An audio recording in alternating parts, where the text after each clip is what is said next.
आज हम Bhagavad Gita chapter 12 devotional service के श्लोक 13 से आगे कवर करेंगे। रोज की तरह पहले मैं संस्कृत में श्लोक को पढ़ूंगी, उसके इंग्लिश ट्रांसलेशन को देखेंगे और मीनिंग को समझेंगे। तो चलिए शुरू करते हैं। श्लोक 13 14 लव किया हुआ श्लोक।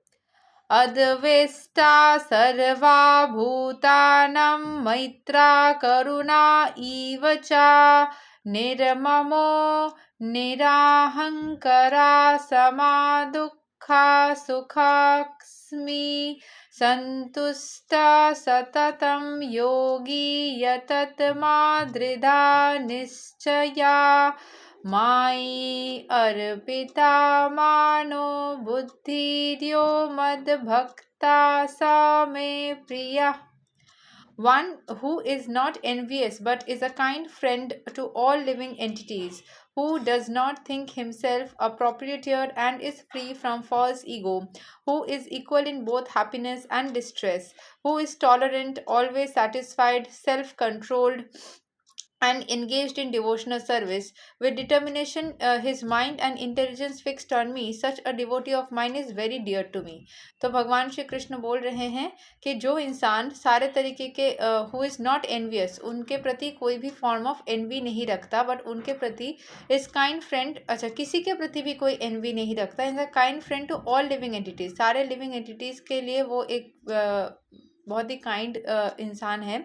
Who does not think himself as a proprietor, मतलब ऐसा नहीं सोचता मैं मालिक हूँ, मैं सब कुछ हूँ, ऐसा अहंकार नहीं रखता।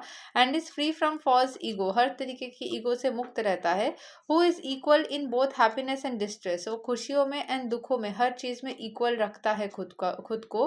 Who is tolerant, always satisfied, self controlled and engaged in devotional service with determination, his mind and intelligence fixed on me, such a devotee of mine is very dear to me। तो पूरी तरीके से जिसका focus भगवान पे बना रहता है और जिसका हमेशा ही वो डिटर्मिनेशन से, मतलब मन से पूरा फोकस करके भगवान के प्रति अपना श्रद्धा भक्ति अर्पित करता है, वो भगवान के लिए बहुत ही ज़्यादा इम्पोर्टेंट होता है या बहुत ही ज़्यादा उनके दिल के करीब होते हैं। ठीक है। श्लोक 15 यस्मान् नोद्विजते लोको लोकान् नोद्विजते च यः हर्षामर्षा भयोद्वेगैर्मुक्तो यः सा च मे प्रिया। He by whom no one is put into difficulty and who is not disturbed by anyone, who is equipoised in happiness and distress, fear and anxiety is very dear to me। मतलब जो इंसान चाहे कितना भी difficulty में उनको डाल दो, डिस्टर्ब नहीं होता है, चाहे खुशियों में या दुख में हमेशा ही एक जैसा ही रहता है, वो भगवान के बहुत ही ज़्यादा प्रिय होता है। श्लोक 16 अनापेक्षा शुचिर्दक्षा उदासीनो गता व्याथा सर्वर्म भा परित्यागी यो मद्भक्ता सा मे प्रिया। My devotee who is not dependent on ordinary course of activities, who is pure, expert, without cares, free from all pains and not striving for some result is very dear to me। जो इंसान कभी भी भगवान को मतलब the devotee who is not dependent on the ordinary course of activity, जो किसी भी चीज़ में डिपेंडेंट नहीं होता, छोटे छोटे एक्टिविटीज़ पे डिपेंडेंट नहीं होता, जो प्योर होता है, एक्सपर्ट होता है, without cares, free from all pains, जो किसी भी चीज़ को केयर नहीं करता कि ये क्या होगा वो क्या होगा, ठीक है, सारे दुखों से मुक्त रहता है, एंड जो किसी भी चीज़ को प्राप्त करने के लिए बहुत ज़्यादा डेस्परेट नहीं है, नॉट स्ट्राइविंग टू गेट, मतलब ये पाना ही है वो चीज़ नहीं कर रहा है, जो एकदम न्यूट्रल रहता है, वो भगवान के बहुत ही ज़्यादा प्रिय होता है। जो किसी भी चीज़ पे डिपेंड नहीं करता, हर एक छोटे छोटे चीज़ पे डिपेंड नहीं करता, ठीक है, not dependent on the ordinary course of activities, रोज़ के छोटे छोटे चीज़ों में डिपेंड नहीं करता, ठीक है, भगवान के ऊपर डिपेंड नहीं करता कि नहीं बोला गया है, जो who is not dependent on the ordinary course of activities, हर एक छोटे चीज़ के ऊपर डिपेंड नहीं करता है, जो शुद्ध होता है, एक्सपर्ट होता है, जो किसी भी चीज़ को केयर नहीं करता, सारे दुखों से दूर रख पाता है खुद को, और जो किसी भी एक काम के रिजल्ट के पीछे नहीं भाग रहा है, वो भगवान के बहुत ही ज़्यादा प्रिय होता है। श्लोक 17 यो नारिस स्तयति न द्वेष्टि न शोचति न कंकसति शुभ परित्यागी भक्तिमान यः सा मे प्रिया। One who neither rejoices nor grieves, बहुत ज्यादा खुश भी नहीं होता, बहुत ज्यादा दुखी भी नहीं होता। Who neither laments not desires, जिसको किसी भी बात पे सेम चीज दुख नहीं होता, किसी भी चीज पाने के लिए इच्छा भी नहीं रखता। And who renounces both auspicious and inauspicious things, जो सारे अच्छे चीज और बुरे चीज सब चीज को त्याग देता है। Such a devotee is very dear to me, मतलब जो पूरी तरीके से एकदम बोलते हैं ना कि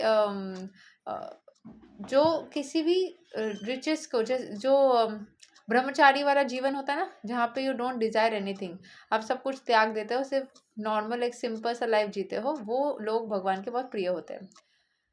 ठीक है।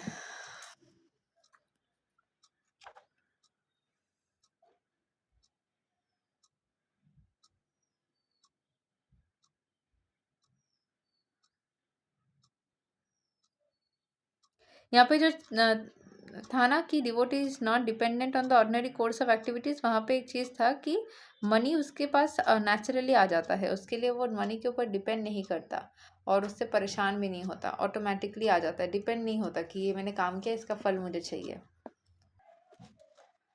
श्लोक 18-19 एक क्लब किया हुआ श्लोक है, उसको हम कंटिन्यू करते हैं।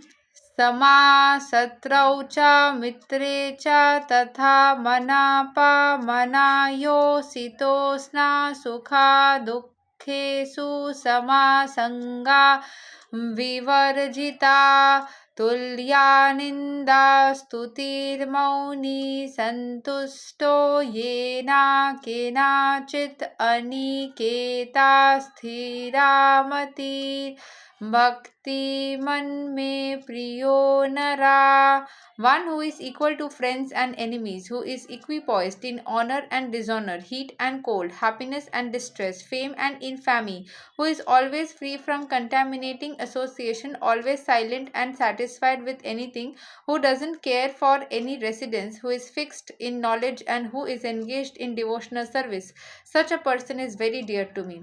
तो जिस इंसान के अंदर ये सारे क्वालिटीज होते हैं, क्या वो फ्रेंड्स और एनिमीज दोनों के साथ एक ही जैसा व्यवहार करते हैं, वो जो जिसको रेस्पेक्ट मिले या डिसरेस्पेक्ट मिले उसको कोई फर्क ही नहीं पड़ता, जो गर्मी में या सर्दी में, खुशी में या दुख में, उसको फेम मिले या फिर फेम ना मिले, हर चीज़ में वो इक्वल रहता है। Always free from contaminating association, सारे नेगेटिव इन्फ्लुएंसेस से वो खुद को दूर रख पाता है, साइलेंट रहता है और जो भी मिलता है उससे खुश होता है। Who doesn't care for any residence, जैसा भी घर हो उसको कोई फर्क नहीं पड़ता। Who is fixed in knowledge, हमेशा ही वो अपने नॉलेज को बढ़ाता रहता है। Who is engaged in devotional service, हमेशा भगवान के प्रति भक्ति करता रहता है, उनको सर्व करता रहता है, वो भगवान के बहुत प्रिय होता है। देखो भगवान भी कभी भी नहीं सोचता है कि मेरे को कौन सा भक्त मिलेगा, कैसा घर मिलेगा, कहाँ पे कैसी वो ऑटोमेटिक मिलता रहता है। वैसे ही भगवान के भक्तों को कुछ सोचने की जरूरत नहीं है, वो ऑटोमेटिक मिलता रहता है। ठीक है। श्लोक 20 इस चैप्टर का अंतिम श्लोक। ये तो धर्ममर्ताम इदाम यथोक्ताम परयूपसते श्रद्धा धनामत परमा भक्तास्ते तिवा मे प्रिया। Those who follow this imperishable path of devotional service, imperishable मतलब जो नष्ट नहीं किया जा सकता, वैसा पाथ पे जो चलता रहता है, and who is completely engage themselves with faith making me the supreme goal are very very dear to me. जो भगवान को ही एकमात्र गोल मानते हुए सारे पॉजिटिव रास्ते पे, मतलब एक पॉजिटिव रास्ते पे वो चलता रहता है, वो भगवान के बहुत ही ज़्यादा नियर एंड डियर इंसान होता है। यही तक है श्लोक number 20 of Bhagavad Gita chapter 12, और इसी के साथ चैप्टर 12 अंत भी होता है। अगले दिन से हम चैप्टर 13 को स्टार्ट करेंगे। तब तक के लिए हरे कृष्णा, राधे राधे, जय श्री राम।